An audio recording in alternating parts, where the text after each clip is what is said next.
Recording शुरू कर देता हूँ फिर मैं। ठीक है, आप सबका मैं स्वागत करता हूँ। बेसिकली मैंने ये आज जूम मीटिंग केवल पत्रकारों से बात करने के लिए ही रखी थी, क्योंकि कल एक 4 घंटे का हम लोगों का ट्रेनिंग प्रोग्राम हुआ था। पीयूसी दैनिक वाले हैं, सॉरी हिंदुस्तान वाले। हिंदुस्तान नमस्कार सर। हाँ समझ गया, हिंदुस्तान। नमस्कार। अरे यार फोटो खोल लो, ऐसे नहीं समझ में आता, मजा नहीं आता। मैं फोटो सर बहुत देखा है, मतलब अरे कुछ नहीं सर, मेरे ख्याल से मैं दिख गया हूँ। ये मैं ना ये नहीं सर, एक्चुअली जस्ट आया नहा के, बस आगे बैठा ही। नहीं, looking smart just like Salman Khan. ये अच्छी बात है। हमारे साथ भारत बायोटेक के काफी सीनियर ऑफिसर धर्मेश रॉय भी जुड़ गए हैं, और कोवैक्सीन देना ना देना इन्हीं के हाथ में है। Sir thank you. Dharmesh ji, तुम्हारी आवाज नहीं आ रही है अभी। धर्मेश रॉय चौधरी। चलिए खैर, एनीवे मैं अपनी बात को शुरू करता हूँ कि जैसे कि 2-3 चीजें इस समय चल रही हैं। एक वर्तमान हालत जो हम जानते हैं, दूसरा भविष्य जिसके बारे में हम कह रहे हैं कि तीसरी वेव आएगी और वो बच्चों के लिए बहुत ज्यादा खतरनाक होगी। सवाल ये उठता है कि किसी ने कह दिया जुलाई में आएगी, किसी ने कह दिया अगस्त में आएगी, किसी ने कहा सितंबर में आएगी। वायरस की वेव कब आएगी ये दुनिया में कोई नहीं बता सकता है। ये जितनी भविष्यवाणियां हैं, ये मैथमेटिकल मॉड्यूल पे निकालते हैं कि ये ग्राफ हमारा यूं जा रहा था, ये यूं गया, हमने पुराने ग्राफ पे उसको प्लॉट किया और उसके बाद उसको निकाल दिया। इसलिए ये भविष्यवाणी आज की तारीख में करना कि तीसरी वेव आ रही है, वो केवल बच्चों को अफेक्ट करेगी या ये करेगी, तो आप कोई ऑथेंटिकली नहीं कह सकता है, और इसको लेके हमको दहशत फैलाने की जरूरत भी नहीं है। इसके पीछे 2-3 कारण हैं। ये जितनी ग्राफ की गणितीय गणना की गई है, वो ये मान के की गई है कि जैसे हमारे 4 लाख केस प्रतिदिन आ रहे हैं। पिछले कोविड में और इस कोविड में फर्क है। पहले इंडिविजुअल अफेक्ट हो रहे थे, अब फैमिली अफेक्ट हो रही है। घर में 5 लोग हैं, 7 लोग हैं, 3 लोग हैं, 8 लोग हैं, लेकिन अगर 2 भी पॉजिटिव है तो वो मान के चलते हैं कि बाकी 6 भी पॉजिटिव है। वो हमारी उस गणना में कहीं नहीं आते जो हमारे टोटल में है। बच्चों का टेस्ट तो लगभग कोई करा ही नहीं रहा है, या जैसे उसको हुआ तो उसने मान लिया मेरी वाइफ को हुआ है, तो फीवर हुआ तो उसको भी कोविड है। तो ये टेस्ट की संख्या जो है ये बहुत कम है इसके कंपेयर में। इसलिए अगर हम वास्तविक संख्या को लें, जो पॉजिटिव आए और बिल्कुल आराम से ठीक हो गए, तो ये पूरी हमारी गणना को बिगाड़ देगा। इस चीज को आप बहुत अच्छे से समझिए। हम अगर 1920 का फ्लू का पेंडेमिक को भी लेते हैं, तब भी ठीक है 3 या 4 वेव आई थी, पर अलग अलग पीरियड था। लेकिन 1966 का स्पेनिश फ्लू लेते हैं, उसकी वेव अलग थी। हमने पुरानी का वेव का निकाला, इस बार की वेव को अगर जोड़ते हैं तो ये कहना कि थर्ड वेव आएगी ही आएगी और इतने दिन बाद आ रही है, ये बिल्कुल गलत है। अब सवाल उठता है कि एक दहशत पूरे देश के अंदर है कि बच्चों में अगर हुई तब क्या होगा। इसके अंदर हमें जानना ये जरूरी है कि इस समय हमारी वर्तमान पॉजिटिविटी दर पिछली पीक के मुकाबले करीब 20 गुना ज्यादा, 20 गुना। ये जो आंकड़े हैं उसके हिसाब से कह रहे हैं, लेकिन अगर जैसा मैंने पहले कहा सबको जोड़ दें तो शायद ये दर बहुत ज्यादा होगी। वायरस के साथ एक प्रॉब्लम यह है कि जितने ज्यादा लोगों को संक्रमित करता है, ये उतनी तेजी से म्यूटेट भी करता है। अब पिछली बार बुजुर्ग थे, इस बार जवान है, तो हमने जोड़ लिया कि ये बच्चों में ही जाएगा। ये सर ये अभी हम नहीं कह सकते, क्योंकि बच्चों को कुछ भगवान ने चीजें ऐसी दी हैं जिसकी वजह से हम ये नहीं कह सकते ये बच्चों को ही करेगा। इसके पीछे कुछ कारण हैं, जो अगर हम पिछले साल 1.5 साल पहले जाते हैं कि बीसीजी, एमएमआर और फ्लू को हम कहते थे कि ये हमको क्रॉस प्रोटेक्शन देते हैं। आज के अखबार में भी खबर है कि अगर ये सर्दी जुकाम जो राइनो वायरस वाला होता है, जिसको हम कहते हैं कि फ्रिज का पानी पी लिया, ठंड लग गई, या बच्चे की नाक बह रही है, ये सब हमको क्रॉस प्रोटेक्शन देते हैं।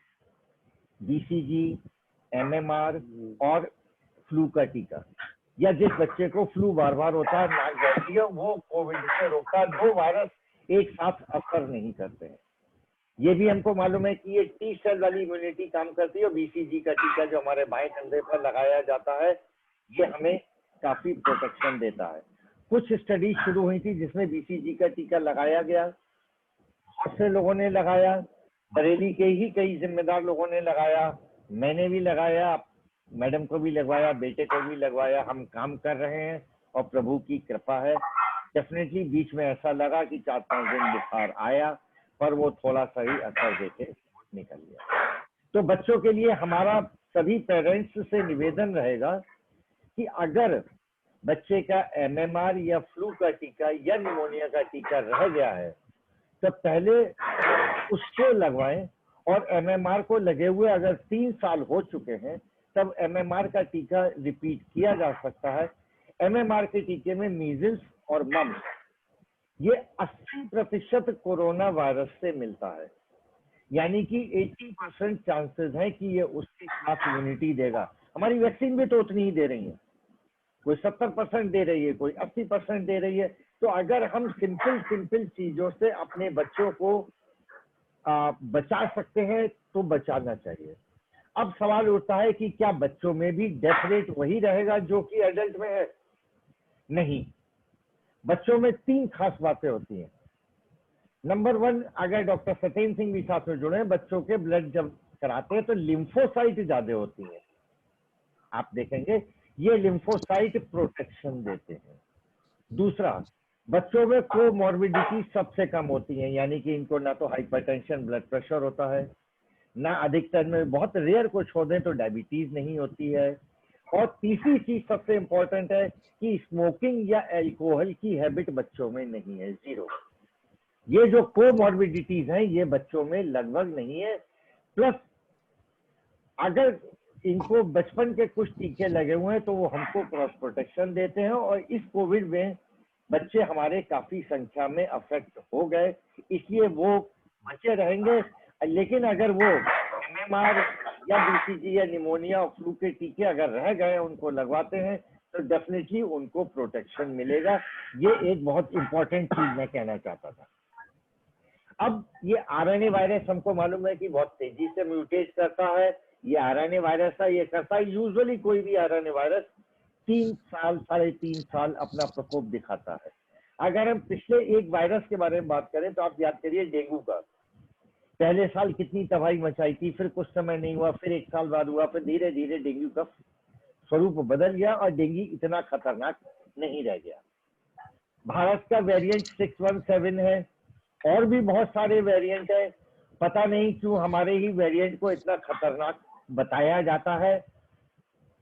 उसके पीछे एक कारण डेफिनेटली है कि जीनोम की जी सीक्वेंसिंग है, हमारे देश में ये केवल 0.3% है। जो भी सैंपल होते हैं उसकी जीनोम सीक्वेंसिंग हम नहीं कर रहे हैं। यूके ने 30% सैंपल की जीनोम सीक्वेंसिंग की थी। हमें जीनोम सीक्वेंसिंग बढ़ानी पड़ेगी। ये कौन सा वेरिएंट हमारे देश में है, हम दूसरे देश से न सुन के कि कौन सा वेरिएंट है, अपने सैंपल्स की और अधिक हाई टेक एनालिसिस करने की जरूरत है। और जीनोम सीक्वेंसिंग पूरी होने में 3 महीने लगते हैं सत्येंद्र जी, ये रातों रात नहीं हो जाता है। मैं सर सिंपल उसमें कुछ पूछूं आपसे? हाँ, ये तो बहुत साइंटिफिक डिटेल में हम लोग चले गए। जैसे मैं इसके बाद बहुत छोटी चीज पे आ रहा हूँ, ये खत्म कर रहा हूँ यहाँ पर,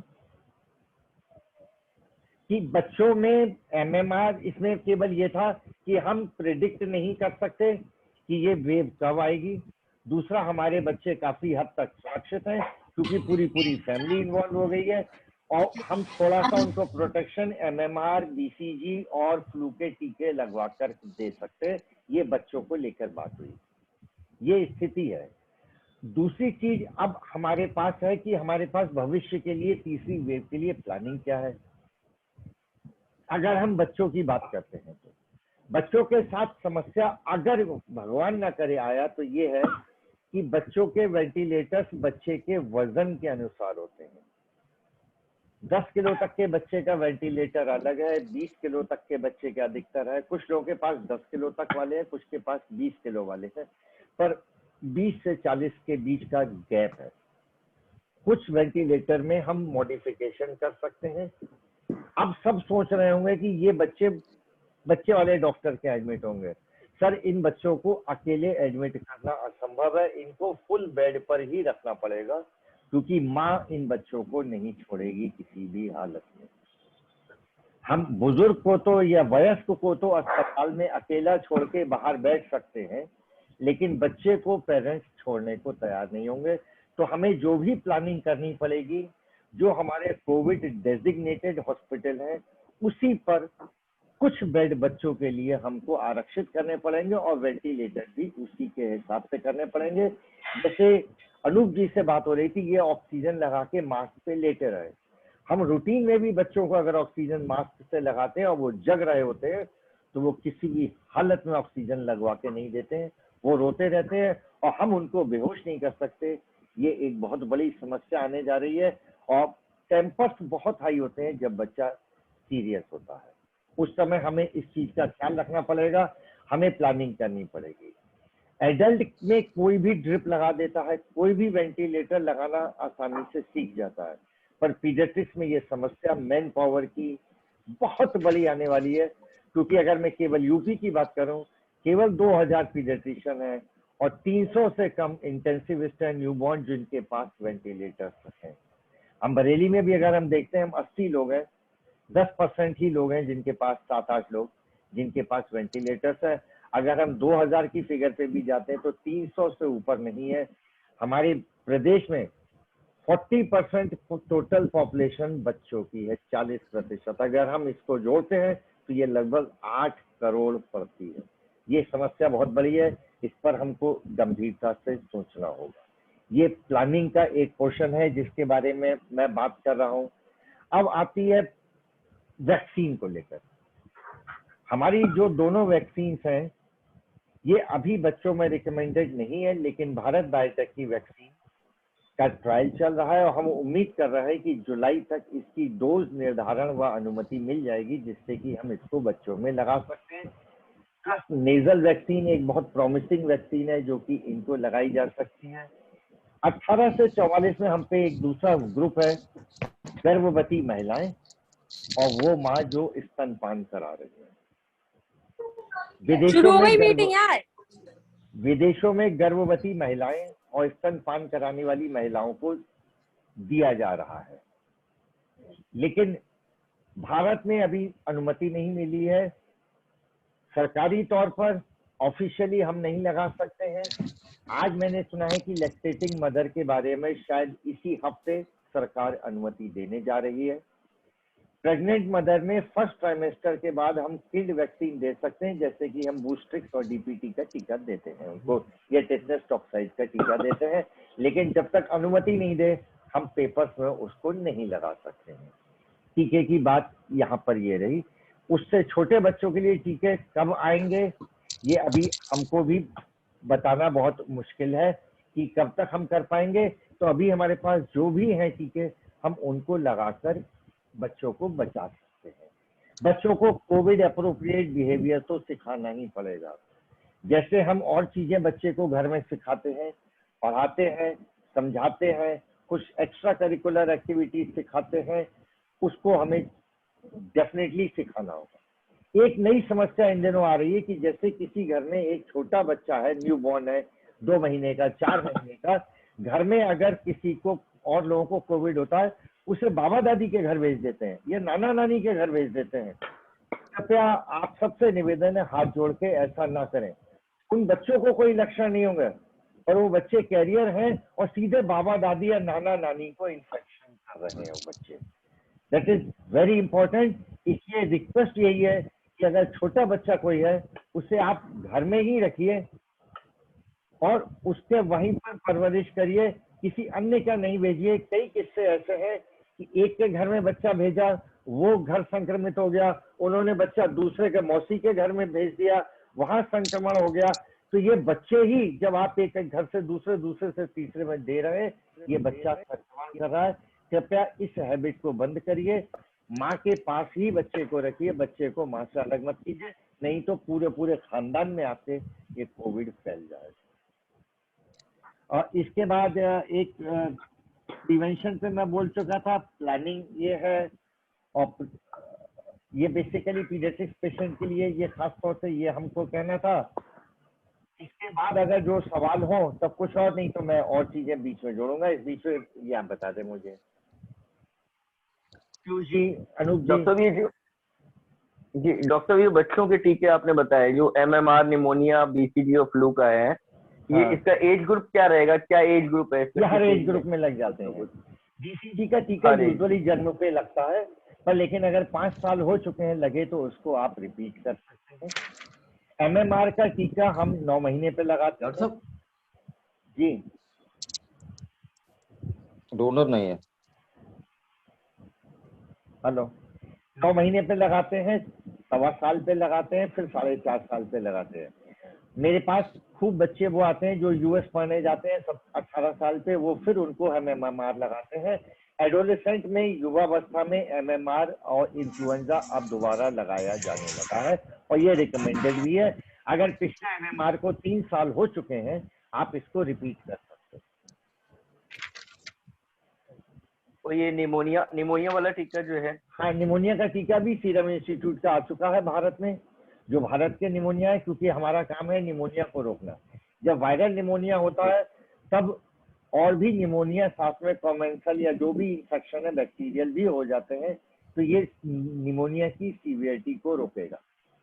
यहाँ पर मैं 2-3 चीजें और बता दूं। जितनी दवाओं के नाम आज की तारीख में जनता जानती है, वो रेमडेसिविर हो, टोसिलीजुमैब हो, या ये जितनी भी थेरेपी है, ये बच्चे में कोई भी नहीं दी जा सकती है।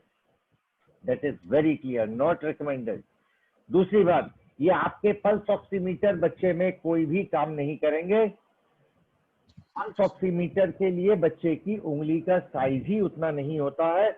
आपने लगा के टेस्ट करा तो कभी वो 66 आ जाएगा, कभी पल्स ऑक्सीमीटर में 70 आएगा, कभी 90 दिखाएगा। तो ये पल्स ऑक्सीमीटर भी आपके किसी काम के नहीं है बच्चों के अंदर।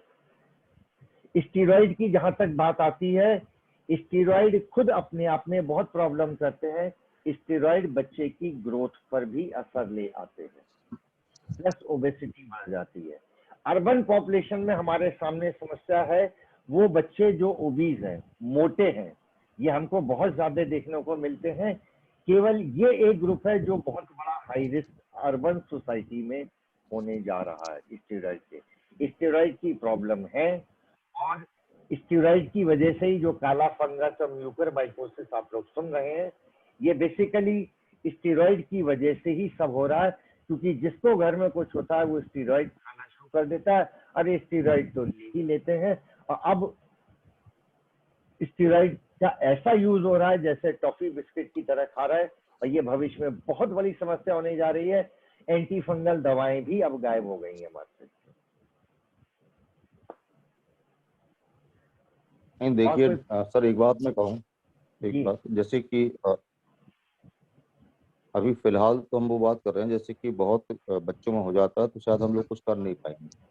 तो मैं चाह रहा हूँ कि हम क्या कर पाएंगे इस पे थोड़ा सा ज्यादा कुछ राय दें। अच्छा, 2-3 चीजें हम कर सकते हैं अभी।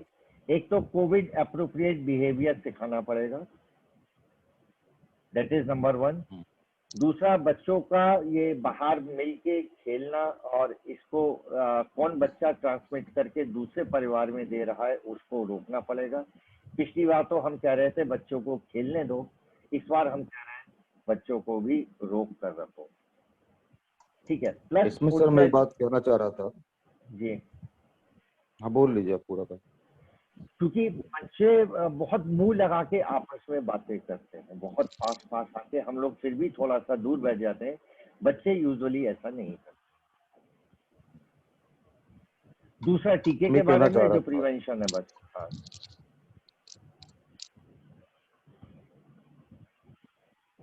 बताइए सत्येंद्र जी। आप पूरा कर लीजिए।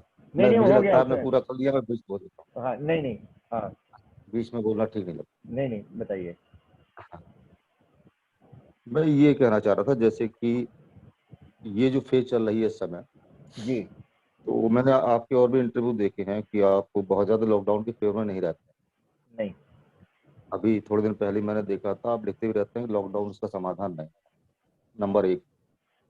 नंबर दो, जो हम अगली फेज सोच रहे हैं, जी वो अगली फेज कैसे रुक सकती है, ये बहुत ज्यादा इम्पोर्टेंट है। मुझे लगता है अगर हमने अगली फेज नहीं रोक पाए और यूं ही हाँ चलता रहा, सेकंड फेज आगे फिर थर्ड आएगी, तो एक तो जो आपने कहा शुरू में कि जैसे अभी अनूप जी ने कहा कि इस बार मृत्यु दर ज्यादा है, तो मुझे भी ऐसा लगता है मृत्यु दर इस बार ज्यादा है।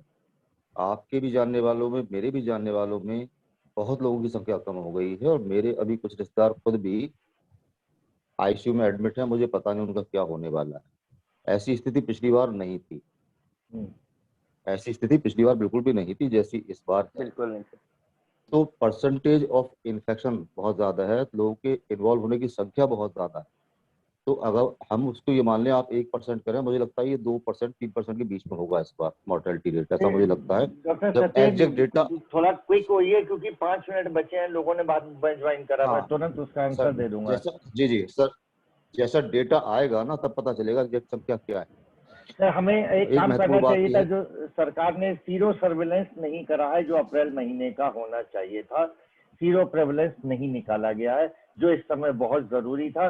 वो केवल वैक्सीनेशन और बाकी चीजों में लगे रहे। सीरो सर्विलेंस इस समय सबसे ज्यादा जरूरी है, तभी हमें कम्युनिटी की हालत का पता चलेगा। सर मैं अपनी बात खत्म कर रहा हूँ, आगे नहीं बोलूंगा, कि हम किस प्रकार से थर्ड फेज रोके, सर रादर देन हम हमसे थर्ड रोकने फेज किसी भी वायरस का फेजेस रोकना हमारे हाथ में नहीं है।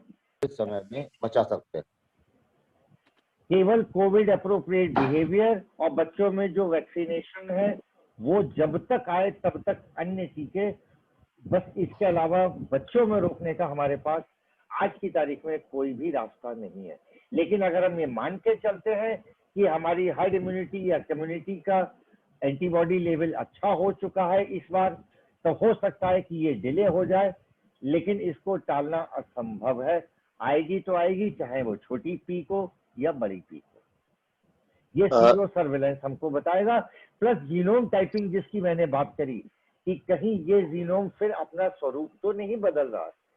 हमको साइंटिफिक रिसर्च बहुत ज्यादा और बहुत तेजी से करने की जरूरत है, तभी हम कोई भविष्यवाणी कर सकते हैं, ना कि अमेरिका में बैठ के सौम्या स्वामीनाथन कह दे नेटवर्क या प्रॉब्लम है लैंसेट कह कुछ, दे। आवाज नहीं आ रही डॉक्टर। पीयूष जी कुछ पूछ रहे थे, पीयूष जी कुछ पूछ रहे थे, पीयूष जी आप क्या पूछ रहे थे? मैं मुशाहिद बोल रहा हूँ। हाँ मुशाहिद भाई बोलिए। आधा बर्दा मैंने लेट ज्वाइन किया, बहुत क्विकली एक बात पूछूंगा, अगर रिपीट हो रहा है तो आई एम सॉरी। मुझे एक बात समझनी है, सुप्रीम कोर्ट से लेके, गवर्नमेंट से लेके, और हम लोग पेरेंट्स से लेके, डॉक्टर्स से लेके, सब कह रहे हैं कि बच्चों में आएगा और बहुत खतरनाक होगा। What medical and scientific evidence do we have कि ये बच्चों में आएगा, या ये सिर्फ हमारा कयास और डर है? ये हमारे हमारा पास कयास कौन और सा? डर है, दोनों ही बातें हैं। इट इज ओनली हाँ ए जानवर मैथमेटिकल प्रेडिक्शन, नॉट जी on the basis of the data of the world. आएगा नहीं आएगा ये हम नहीं जानते। जी अच्छा, शुक्रिया। हाँ डॉक्टर साहब जहाँ, आवाज आ रही है डॉक्टर साहब? हाँ ओके, मेरा सवाल ये था कि आपकी बातचीत से मुझे ये लगा कि कहीं ना कहीं जो ये बात है कि चिकित्सा की सुविधा हो जाएगी या हम वेंटिलेटर तैयार कर लें, हॉस्पिटल तैयार कर लें, लेकिन आपकी बातचीत से मुझे ये लग रहा है कि इसकी बजाय कि हम मेडिकल जो संसाधन है उसको बढ़ाएं, इसकी बजाय बच्चों को संक्रमित होने से रोकने पे हमको ज्यादा कंसंट्रेशन करना होगा, क्योंकि हमारे पास उतना संसाधन नहीं है। नहीं है। यस, उनको जो टीके लग सकते हैं, बीसीजी, एमएमआर, इन्फ्लुएंजा और कोविड अप्रोप्रिएट बिहेवियर, ये सिखाएं। बिल्कुल। जैसे घर में हम सबको नमस्ते करना, प्रणाम करना, पैर छूना सिखाते हैं, ये एक कल्चर में हमको शामिल करना पड़ेगा, तभी हम उसमें कुछ कर पाएंगे। अनूप जी आप कुछ पूछ रहे हैं? नहीं तो अगर एबीपी न्यूज कोई सवाल नहीं पूछा तो ऐसा ये सफलता है, और मुशाहिद भाई ने तो बहुत सस्ते में छोड़ दिया। नहीं, नहीं, बस वो आपने आपने लगभग सभी सवालों का जवाब दे दिया। एक बच्चों वाला ज्यादा डर लग रहा था मुझे, तो फिर जो आपने बताया कि मेन जो उनके जो टीके हैं अगर वो समय पर हो जाते हैं और फिर उनको जो और अगर कोविड रह के गए बचाव के तो तरीके, लगवा दें समय रहते, और विद इन ए मंथ हम सीन को बदल सकते। बच्चों का टीका सितंबर से पहले कोई उम्मीद नहीं है। एक चीज मैं समराइज करना चाहूंगा हाँ। बहुत उसमें, हाँ, ये जो थर्ड फेज है हाँ और वर्तमान फेज है, इसको अकेले सरकार नहीं कर सकती है, नहीं, यस, और सरकार जितना कर रही है, जितना समझा चुकी, से ज्यादा समझा नहीं सकती है। सरकार के जो दो साधन है, पुलिस और डॉक्टर, ये दोनों ही एग्जॉस्ट हो गए हैं। आज की डेट में मुझे सूचना मिली है कि दिल्ली में सरोज अस्पताल, क्या सर आपको पता होगा, 80 डॉक्टर वहाँ के उसके संक्रमित हैं। 86 डॉक्टर संक्रमित है, और स्वास्थ्य कर्मी संक्रमित होते जा रहे हैं, पुलिस वाले संक्रमित हो रहे हैं, और उनसे बढ़ के पत्रकारों पहुंच गया ये 3 लोग फील्ड में रहते हैं, और तीनों ही संक्रमित हो गए। रोहित सरदाना ही चले गए, उनको नमन, जितने हम उनको और भी सबको अच्छे नमन खासे करते हैं। पत्रकार गए। हाँ जी, आप अनूप जी को हो गया, पता नहीं किसको कई हो कई गया। कई वरिष्ठ पत्रकारों की डेथ भी हो गई इसमें, कई वरिष्ठ तो बड़े किसी पत्रकार। प्रकार से जब तक जनता और हम सब लोग मिलकर अपनी जिम्मेदारी नहीं निभाएंगे, और हम लगातार सरकार को ही कोसते रहेंगे, तो कोरोना की ना तो ये सेकंड फेज खत्म होने वाली है, थर्ड फेज की बात तो अलग है, ये सेकंड फेज ही बहुत लोगों को लेके जाने वाली है, ऐसा मुझे लगता है। तो जनता को समझना चाहिए, जनता अभी भी नहीं मान रही है, और सरकार को दोष देने से कोई लाभ होने वाला नहीं है। डॉक्टरों इसीलिए को तो कोसने कहता से हूँ कुछ कि होने वाला लॉकडाउन नहीं। बार बार आंसर नहीं। हम कब तक लॉकडाउन लगाएंगे? नहीं सर, हमको ही एक बार अपने तो लगाना व्यवहार पड़ेगा, में नहीं ठीक है, ठीक। व्यवहार नहीं चेंज कर रहे। लेकिन एक बात मुझे लगता है सर, एक लॉकडाउन बहुत जरूरी है सख्त पूरे देश में, सख्ती के साथ। कौन लगाएगा, लॉकडाउन कौन लगाएगा, कौन लगाएगा अनूप भाई ये ये लॉकडाउन? ये केंद्र को लगाना चाहिए, लेकिन वो तो हाथ पे हाथ धरे बैठी है, उसको लगाना नहीं है। अच्छा, क्यों? उसके बाद मोदी जी को करना है। थर्ड वेव, फोर्थ वेव आती रहेंगी, हम अपना व्यवहार नहीं सुधारेंगे। और दूसरी बात जो मैंने कल लिखा था, अस्पतालों का काम एक्सीडेंट रोकना नहीं है। Accident Yes. आपको सेफ ड्राइविंग से सीखना पड़ेगा। आप बेतहाशा बेहुदा ढंग से ड्राइविंग करें, अस्पताल को गाली दे, वहाँ ट्रॉमा का इतना सामान नहीं, इतना सामान नहीं है। तो हमको अपने व्यवहार में बदलना पड़ेगा, क्योंकि ये 2.5-3 साल चलेगा, और बार बार बंद करके देश नहीं चलेगा। गरीब को आप रोज रुपए डाल के या कुछ अनाज दे के उसका घर नहीं चलवा सकते। भाई पत्रकार बंधु, एक बात का धन्यवाद, इस बार कम से कम आपने ये नहीं लिखा है कि साहब अस्पतालों में बहुत संक्रमित मरीज हैं, पूरी कॉलोनी में रहने वालों को खतरा हो सकता है। तो इसके लिए बहुत बहुत शुक्रगुजार हूँ आप। सर हम लोगों ने तो पिछले अनुभव से सीखा है इस बार। अस्पताल तो वही संक्रमण सी के अनुभव लिए को सारे तो प्रयोग संक्रमण करने की अस्पताल से बात कर फैलते रहे हैं। हैं। बहुत बहुत शुक्रिया। अगर फिर भी किसी के कोई सवाल रह जाए तो वो डिस्कस कर सकते हैं, लेकिन प्लानिंग, प्रिपरेशन और प्रिवेंशन, ये 3 पार्ट मैंने दिए थे। कोविड अप्रोप्रिएट बिहेवियर, वैक्सीनेशन, जो हमें आज की तारीख में बचा सकता है। हम अपने घर में अगर छोटा ताला भी डाल देते हैं तो छोटे मोटे चोर नहीं आएंगे, लेकिन बड़ा कोई चोर होगा वो घुस ही जाएगा। तो हम पे जो ताला इस समय उपलब्ध है, हम उसका प्रयोग क्यों ना करें? हम करते रहे। MMR का टीका है, न्यूमोकॉकल का टीका है, BCG का टीका है, और ये इससे हम बचा सकते हैं। बच्चे बहुत प्यारे हैं, बहुत सबके लिए। बच्चे के लिए क्या क्या होने लगेगा अगर एक भी डेथ, भगवान ना करे ऐसा हो, तो अस्पताल में टेम्पर्स बहुत हाई होंगे। बस यही एक चिंता का विषय है। स्कूल तो फिलहाल हमें नहीं लगता कि कोई भी खोलने की स्थिति में होगा। हमें अब अपने व्यवहार में ही परिवर्तन लाना होगा, हमें इसके साथ जीना सीखना होगा, और इसी के साथ रहना और काम करना भी सीखना होगा। बस यही मेरा एक कहने का उद्देश्य था। देखिए हम डॉक्टर हैं, फिर भी हमारा एक निवेदन और रहेगा कि जो कोविड अस्पताल है वो थोड़ा सा रहम करके चले तो ज्यादा अच्छा है। सर मैं सहमत हूँ आपकी बात से सत्येंद्र जी। हल्का हाथ रखें, थोड़ा सा दिक्कत है। यस, मैं सर वो आपकी हाथ बात कहाँ से रख रहे हैं सर, कई हॉस्पिटल तो हथौड़ा रख दे रहे हैं सर। ये सही कहा आपने कि ये स्थिति है थोड़ा सा। मेरे ख्याल में इसको आप सब लोग अगर मुशाहिद भाई तो एक ही स्टोरी कर सकते हैं, 2-3 अलग अलग पार्ट कर सकते हैं, जिसको मैंने 3 पार्ट कहे भी थे। प्लानिंग क्या कर सकते हैं, प्रिपरेशन क्या कर सकते हैं, और प्रिवेंशन कैसे कर सकते हैं। ये 3 पार्ट है इस पूरी आज के निवेदन का। तो मुशाहिद जी, सर मैं एक जी क्वेश्चन, हेलो जी जी जी पूछिए। हेलो, हाँ सर मुझे ये पूछना है कि क्या हम बच्चों के लिए मास्क यूज कर सकते हैं? हाँ, बच्चों को मास्क यूज कर सकते हैं, करना पड़ेगा इसमें। बल्कि मेरा कंपनियों से निवेदन होगा, जैसे बच्चे में हर साइज के कपड़े अलग आते हैं, बच्चों के मास्क के भी साइज अलग अलग देना शुरू करें, क्योंकि ये एडल्ट के मास्क बच्चों के किसी काम के नहीं है। हाँ, लेकिन सर इसमें अभी जैसे हम लोग का जो बेबी है वो अभी 1.5 साल का है, अब उसको ब्रीदिंग इशू हो रहा है, क्योंकि हम लोगों की भी सांस 2 साल तक के अंदर बच्चों कभी को कभी। 2 साल तक के बच्चों को ना पहनाए, बेहतर यही होगा। इसलिए घर में अच्छा बाकी लोग पहने, उसका ध्यान रखना पड़ेगा। अच्छा अच्छा, ठीक है सर, बच्चों को ट्रेन तो थैंक करना यू पड़ेगा। जी। हाँ जी सिद्धार्थ, आपका कोई सवाल? सिद्धार्थ, आवाज आपकी गैलेक्सी 8 अनम्यूट कर दो सिद्धार्थ। अनम्यूट नहीं है, म्यूटेड है। हाँ, हो गया। अभी भी म्यूटेड है।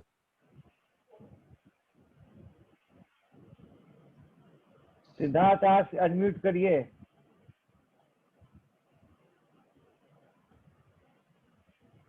आवाज हेलो। हाँ सर, आवाज आई? हाँ, अब आ गए सिद्धार्थ जी। सर जस्ट अभी कुछ प्रॉब्लम चल रही थी, मैं जुड़ नहीं पाया था, मुझे अभी इस टॉपिक के बारे में ही नहीं मालूम पड़ पाया है। नहीं, आज का ये था कि थर्ड वेव आएगी नहीं आएगी, कब आएगी, इसको लेकर था। और हमारी प्लानिंग क्या होनी चाहिए, हमारी प्रिपरेशन क्या होना चाहिए, और बच्चों में हम इसको कैसे प्रिवेंट कर सकते हैं। बेसिकली तो ये था इसके अंदर। सर जिस तरीके से अभी ऑनलाइन शिक्षा चल रही है और बच्चे अपने घर में ही हैं, तो घरों में रहकर भी उन्हें किस तरीके से सुरक्षा दी जा वही सकती है? कोविड अप्रोप्रिएट बिहेवियर अब बच्चों को सिखाना पड़ेगा, क्योंकि आने वाले कई वर्ष अभी हम इस समस्या से जूझेंगे। सबसे बड़ी दिक्कत ये है सर, जिस तरीके से अभी एडल्ट लोग जैसे दवाइयाँ खा लेते हैं, बच्चों में एक भी दवा नहीं दी जा सकती, मैं ये बता चुका हूँ। जी जी जी जी। तो सरकार और सभी का प्रयास है, तो ऐसे में चिकित्सक जो आने वाले, जो अब दृश्य आने वाला है, तो चिकित्सक किस तरीके से अपने आप को तैयार कर पा रहे हैं, और खास करके बाल रोग विशेषज्ञ सर? बाल रोग विशेषज्ञ तो देश में है ही नहीं, बहुत सबसे कम तो वही है सरकारी सेवा में। सर ये बताइए, के अंदर। हाँ जी जी। बच्चों में दवा नहीं दी जा सकती है, बच्चों पर अभी ट्रायल नहीं हुआ है इन दवाओं, दोनों फर्क है जरा सा। ये सब बहुत हिपेटोटॉक्सिक है सीवियरली, इसलिए इनका ट्रायल अभी परमिटेड नहीं है। जो भी होगा, जब इनका पेटेंट लॉ खत्म हो जाएगा उसके बाद करते हैं। सैकड़ों दवाएं हैं, जैसे हाइपरटेंशन में और डायबिटीज में उसमें आ गई हैं, बच्चों में उनमें से एक आध को छोड़ के किसी की परमिशन नहीं है। मैं डॉक्टर अतुल, एक मेरा छोटा सा आग्रह है, मैं सभी जो जर्नलिस्ट साथी हैं उनसे भी मैं दोबारा कह रहा हूँ ये बात कि अभी तक दुनिया के किसी मुल्क से कोई एविडेंस या प्रूफ नहीं है कि जो थर्ड वेव होगी वो डेफिनेटली बच्चों पर इफेक्ट करेगी। Yes, I agree. हमें ये ध्यान रखना है कि बेवजह का पैनिक क्रिएट ना करें। अगर ऐसी कोई वेव आती है, ट्रिपल अंडरलाइन कर रहा हूं, अगर कोई आती है, तो मेरे ख्याल से आप लोग जो कोविड अप्रोप्रिएट बिहेवियर बता रहे हैं, फिलहाल उसके अलावा ना बड़ों के पास कोई रास्ता था, ना छोटों के पास कोई रास्ता है। बच्चे थोड़े ज्यादा वल्नरेबल। सर सरकार के पास सारे संस्थान है, सरकार के पास खुद का स्वास्थ्य मंत्री है जो कि खुद डॉक्टर है, ठीक है। अगर बाजार में ये कहता हूँ, ठीक है, मीडिया में ये बात आ रही है, आपकी बात बड़ी है, लेकिन मीडिया में भी अगर ये बात आ रही है कि थर्ड वेव बच्चों पर इफेक्टिवली होगी, तो वो कहाँ से आ रही है? कहीं से नहीं आ रही है। मैंने आपसे कहा ना, तो सर वही वैज्ञानिक और चिकित्सक हैं। कहीं से नहीं आ रही है, मैं तीसरी मर्तबा कह रहा हूं, कहीं से नहीं आ रही है। अगर ऐसा होता है, जो कि एक बहुत समझदारी भरी बात है, किसी भी स्तर से आए, चाहे न्यायपालिका से आए, चाहे डॉक्टर्स के पास से आए, चाहे मीडिया से आए, चाहे गवर्नमेंट से आए, या कहीं और से आए, एहतियात की बात करने में कोई बुराई नहीं है। लेकिन जो नहीं प्रूवन है उसके लिए अपने आप को, अपने समाज को डराने और खौफ में झोंकने की जरूरत नहीं है। ये मेरी और आपकी जिम्मेदारी है। हाँ, एहतियात के लिए तो कहना ही है। वो तो डॉक्टर अतुल और डॉक्टर मुशाहिद जी, सत्येंद्र त्रिवेदी जी, मुशाहिद मुशाहिद मैंने जी, शुरू में, तुमने बाद में लेट ज्वाइन हाँ, करा। ये जी प्रेडिक्शन जी, is on the mathematical calculation. I get your point, but the method see but mathematics से जिंदगी में अप्लाई नहीं होती। 2+2 जिंदगी में हमेशा नहीं, then I have a 4 question doctor Atul, then I have a question. आपके पास एक हिस्टोरिक जवाब होगा, आई एम श्योर। मुझे बताइए कि पिछले पैंडेमिक में जो वेव्स आई, जिनकी स्टडी की गई, मैंने जो कुछ टूटा फूटा पढ़ा, क्या आपके पास ऐसा कोई डेटा है कि किस वेव में बच्चों पे असर करना शुरू किया था ब्लैक प्लेग ने? नहीं, हमने केवल इस कंट्री में क्या हुआ, उस कंट्री में क्या हुआ, उसका जी डेटा एक्स्ट्रापोलेट करा है। जी, लेकिन मैथमेटिकली आपको याद रखना पड़ेगा, हर बीमारी तो सर डॉक्टर 1920 में जो त्रासदी आई थी 1920 में, क्या उसमें भी कुछ ऐसा हुआ था? तीसरी वेव या चौथी वेव बच्चों के लिए उस हानिकारक समय है? का बहुत ज्यादा डेटा उपलब्ध नहीं है, एक्सेप्ट दैट कि इतने सही लोगों बात। की डेथ हो गई थी। और ये एक बात याद रखिए, वायरस अलग अलग रेसेस पे अलग अलग ढंग से काम करता है। जो हमारा ठीक बात। एशियन है, जो मंगोल रेस है, जो कॉकेशियन रेस है, जो अफ्रीकन रेस है, हर वायरस अलग अलग ढंग से उन पर एक्ट करता है। इन्फ्लुएंजा हमारे यहाँ जी। फ्रिज से पानी पीने तक अटक गया है, पर अमेरिका में हर साल फ्लू का टीका लगता है। तो ये जी। वायरस हमारे देश में भी वैसा ही बिहेव करेगा जैसा यूरोप में करा है, ये हम अभी नहीं कह सकते। बट सतर्कता में कोई बुराई नहीं है, हम वो सतर्कता केवल अपना रहे हैं। जी। और हमारे देखिए, पास इसमें मैं समस्या एक बात बच्चों के कहूंगा। डॉक्टरों की है। एक बात इसमें जोड़ने वाली ये है ना मुशाहिद जी, जी जैसे भाई, आज की डेट में हमारी सरकार को पता नहीं था कि सेकंड वेव ऐसे आएगी, सब और पता था। कल की डेट में मार्च में, I am sorry, I am sorry, madam से आई एम कहते सॉरी, हैं, नॉट, चल रहा है। मैडम से कहते हैं, नहीं, पूरी बात पहली तो बात सुनिए। ही, पहली ही बात अगर गलत होगी तो उसको टोका जाएगा ना डॉक्टर साहब। मार्च अब वो में, कह रही है ना, नहीं वो नहीं कह रही है, मैं बता रहा हूँ आपको, वो नहीं कह रही है। पूरी कंप्लीट अच्छा, बात आप तो पूरी, सुन लीजिए। आई एम सॉरी, आप पूरी बात कहिए, हाँ, मगर ये जैसे कैविएट में सरकार, गवर्नमेंट को नहीं दे सकता कि पता नहीं था उसको। सुनिए, अरे सुन तो ये सरकार जैसे एक बहाना बना रही है कि हमें पता नहीं था, और मान लीजिए कल के लिए थर्ड वेव में बच्चे इन्वॉल्व होते हैं, जी तो खुदा ना खास्ता ऐसा होता है और सरकार इस विषय पे सोचे ही नहीं, विशेषज्ञ इस विषय पे राय ना दें, अग्रीड, बहुत और बहुत उसकी अच्छी बात। तैयारी ना की जाए, तो फिर बहुत खतरनाक होने वाला है, तो तबाही मच जाएगी। ये मेरा नहीं नहीं, इसीलिए मैं इस डिस्कशन को वैलिड मान रहा हूँ, इसीलिए डिस्कशन वैलिड है और बहुत इंपॉर्टेंट है। और इसके लिए केवल वही पुराना मुहावरा, दूध का जला, जी जी जी, वही वही यही लागू होता है यहाँ पर। और लेकिन डेफिनेटली हमें दहशत भी नहीं फैलानी है, लेकिन अपनी तैयारी भी पूरी रखनी है। जैसे युद्ध ना हो, फिर भी हम जी। अपनी सेना की रिहर्सल कराते हैं, ड्रिल्स कराते हैं, मॉक ड्रिल्स कराते हैं, हमें कुछ कुछ वैसी ही तैयारी रखनी है। वेल सेड, अच्छी बात है, दोनों की बात बहुत अच्छी है, बहुत शुक्रिया।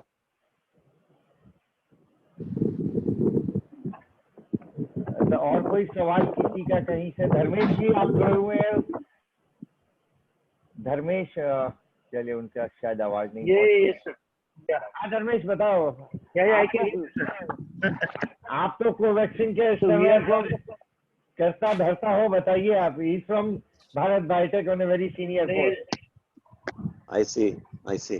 Thank you very much. First of all, thank you everyone, and my regards to each one of you for giving me an opportunity to join this discussion. मेरा सर इतना ही कहना है, we are sincerely trying to bring it down to pediatric level actually. As Dr. साहब जैसे Atul sir ने कहा है कि already trial has started actually in pediatrics. With all probability हो सकता है इस महीने या अगले महीने तक उसके अप्रूवल भी मिल जाए हमें।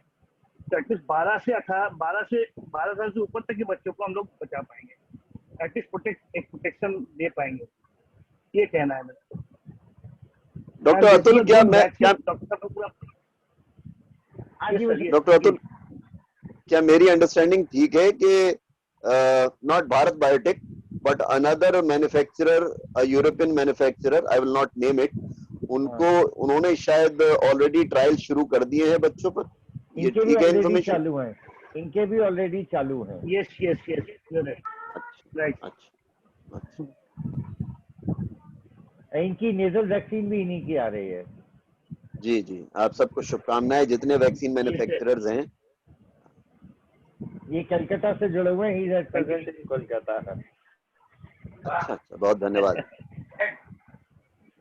Thank you, sir. Thank you. Thank you. I think any other question, any wild question, that all are welcome. नहीं, मुझे लग रहा है ये मीटिंग बहुत सफल रही और इस तरीके से मीटिंग हर वीक होती रहे तो अच्छा है जूम पर। चलिए ठीक है, मैं बिल्कुल ये सर तैयारी अभी रखूंगा। टीकाकरण की जो बात कही है, जी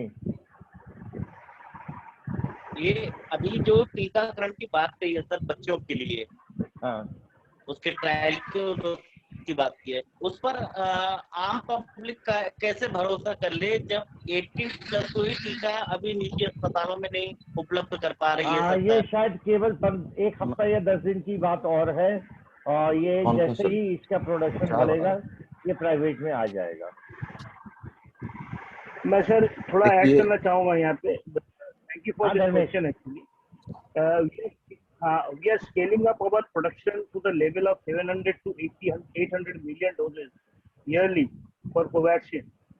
And in fact, we have BSL-3 हमारे जो मैन्युफैक्चरिंग यूनिट है बैंगलोर में है, we have got in Hyderabad and other facilities also. हम लोगों ने बाकी फैसिलिटीज को भी इसमें इन्वॉल्व किया है। तो हो सकता है कि सर जो रिक्वायरमेंट है उसका एक बहुत सब्सटेंशियल अमाउंट हम लोग कवर सकते हैं वेरी शॉर्ट।